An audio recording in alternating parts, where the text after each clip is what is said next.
Welcome back to Murdoch Fitness. I haven't updated in a while because of life stuff, but I decided to come back with a bang and finish out the third installment of the LiftCrit series. I'm pivoting back into powerlifting training after exploring some other training modalities like weightlifting, and I'm excited to integrate some of the stuff I learned outside of powerlifting into my pursuits to increase the big three again. This episode will discuss RPE, or rate of perceived exertion, as a training tool to utilize in the context of returning to powerlifting or strength training in general after a layoff.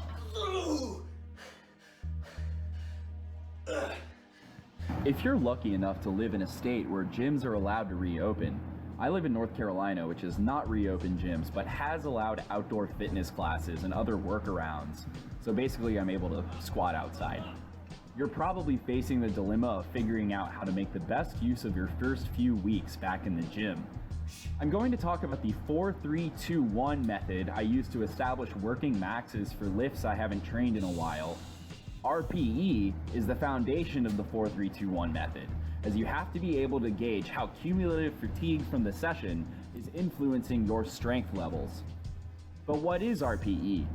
RPE in powerlifting, or rate of perceived exertion, is basically a rating system we use to measure how hard a given effort or set is. There's a lot of nuance to be discussed with RPE, but for the sake of simplicity, we'll refer to the commonly used 1 to 10 reps in reserve scale. Essentially, there's an inverse correlation between an RPE rating and the number of reps in reserve an athlete has in the tank during a given set. An RPE 7 means you might have had 3 reps in reserve. An RPE 8 means 2, 9, 1, 10, 0, so on. Most of the time too, we don't really talk about much that's under a 5. So most RPE talk in terms of communicating about efforts as far as how hard a set felt is going to be done mostly in the 7 to 10 range on average. It's important here to define what we mean by failure in the context of powerlifting. Bodybuilders, for example, will often take a set to complete muscular failure by utilizing techniques like spotter-assisted and forced reps to inflict the greatest amount of fatigue on a muscle. With strength-specific training, it's unnecessary and counterproductive, in my opinion, to produce that level of fatigue. Not only does it impede recovery, most of the methods used to achieve this level of muscular exhaustion don't produce optimal strength adaptations. There are exceptions, but we're not going to talk about them in this video, maybe another time. In the context of powerlifting, we're going to define failure as significant technical breakdown to the point where form or technique would be greatly compromised in order to perform X amount of reps in reserve. I know that's a mouthful, but bear with me. This is a relevant feature of the sport of powerlifting, where there are specific criteria for a valid competitive rep. RPE for powerlifting then is based on how many technically sound reps in reserve an athlete has during a given set. The previous 2 LiftCrit videos I've done discuss ways to assess what technically sound means to you or an athlete you're working with, so check those out after watching this if you want to kind of refresh that.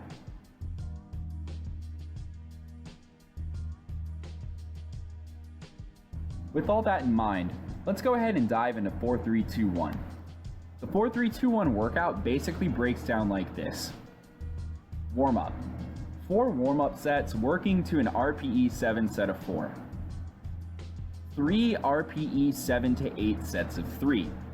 At this point, I try to pick one weight to do, and I just kind of try to do it for all 3 triples. 2 RPE 8 to 9 sets of 2. At this point, you might just want to make a small jump and do a couple of doubles there. I personally like to do 2 increasingly heavier doubles, building up to the last set, which is 1 RPE 9 to 9.5 single. What that really means is make it hard, but don't try to set a PR. You're probably not going to hit one because now you're more tired from the accumulating volume. The reason we're using RPE here is because 4-3-2-1 is meant to be run as half workout, half diagnostic tool. The volume gives you an idea of what good technique actually looks and feels like as you work up, while producing enough fatigue to prevent getting too ambitious with weight selections and jumps. This tends to give a more accurate reading of your strength levels at that specific point in time, which is really helpful for determining what weight you should estimate your numbers off of after a layoff. This kind of workout makes the most sense in my opinion for someone who's an intermediate to advanced lifter and has a decent amount of historical data to draw from to make educated guesses on appropriate weights. If you monitor your training and can use RPE effectively, something like 4-3-2-1 will probably be a great workout for you to start your new training block off with. That's all I've got for this episode. I'm going to try to start making shorter and more frequent updates covering a wider variety of topics. So stay tuned and drop any suggestions you might have in the comment section. Thanks, guys.